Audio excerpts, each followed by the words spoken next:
Oliver, I don't want to marry you.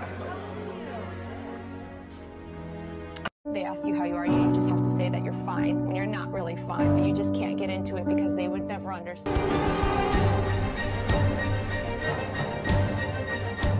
Hey guys, what is up? It is me, Paige, here once again with another video on Arrow Season 7. So as some of you would know, over the past week or so we went over a new batch of apparent leaks for The Flash for its upcoming first episode of Season 5. Now in that video I did mention that there were also some Arrow leaks as well. These however weren't just narrowed down to just the first episode. These are for what you would think at least would be, for most of the first half, if not more, of Season 7. These Arrow leaks actually came out a day before roughly before those Flash ones. So it has taken me a while to get around to this video, so sorry for that. But due to that, some confirmed information from Warner Brothers actually supports the legitimacy of some of these leaks. And I will point those out when it's relevant in the video. But regardless, it is important, just like those leaks with the Flash, take these with a grain of salt. I'm not here to say that these are 100% hashtag confirmed or anything like that. I am just relaying this information to all of you. If anything, these are just to get us thinking and get excited, I guess, for what's to possibly come. But do let me know in the comments section down below what you think of all of these. I'm interested to see the feedback from you.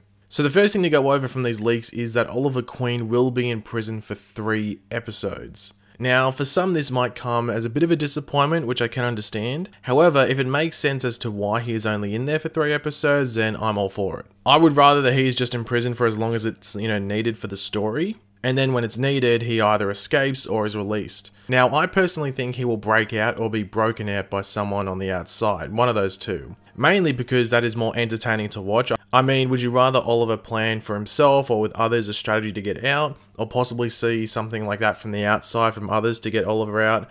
Or would you rather see some boring legal thing and Oliver just casually walks out of prison? I know what I would want to see. In regards to Oliver and his prison time, in that leak it also said that previous villains that Oliver had faced and put into prison will be in the same prison as him, which is of course Slabside. Now this is interesting as this leak came out over a week ago, and shortly after it, like a couple of days after it, the CW and Warner Brothers released their teasers for their upcoming seasons, and in the Arrow one it stated that Oliver would be locked up with previous villains he had fought and put into prison himself. Now yes, I know it isn't a hard one to pick that this would happen, but still it's something to think about and wonder whether these are actually true or not. The next piece of information, and once again, like the villains in prison, was referred to in that teaser the CW released, and that is that Ricardo Diaz, or Richard Dragon, isn't the main threat or even that big of a threat in general in Season 7. He serves more as connective tissue. So yeah, the teaser released the other day talks about a new enemy undoing all of the work Oliver had done as Green Arrow. Even though it shouldn't come as too much of a surprise that Diaz isn't the big bad anymore, it does get you thinking how he will be used and, also how he will be connected to whoever the new big bad is. Could this new enemy be the Longbow Hunters that Diaz brought up at the end of Season 6? Or is it some other beast completely? It will definitely be interesting to find out, but we will bring up Diaz again later on. The next thing to talk about is those Longbow Hunters, and this leak says that the Longbow Hunters will all be new characters. Now that's all it said, so I'm not too sure if this means if they will all be original creations for the show, so not from the comics like Diggle, or if it means that they will be, comic book characters, but just ones that haven't been on Arrow, or possibly just even the entire Arrowverse at all yet.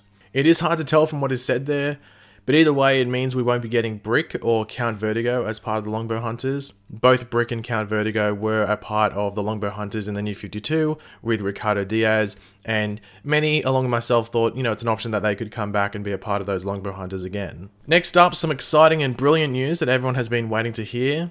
And that is that Earth 2 Tommy Mellon will be showing... Oh, hold on. That's for a clickbait video next week. Oh, here we go.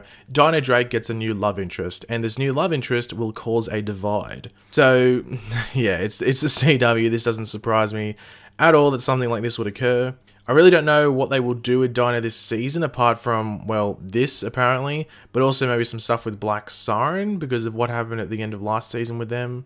We also know, thanks to that audition tape for the role of Konami Rhodes, that Dinah will interact with that new character and be the one, being a mentor of sorts for her. If you watch my videos for Arrow last season, you would have known that I, hated the whole Vigilante Dinah thing. It was very forced and just made the whole Vigilante story starting not way back, but, back in Season 5, just a big disappointment, bit of a letdown, and just ultimately a waste of time.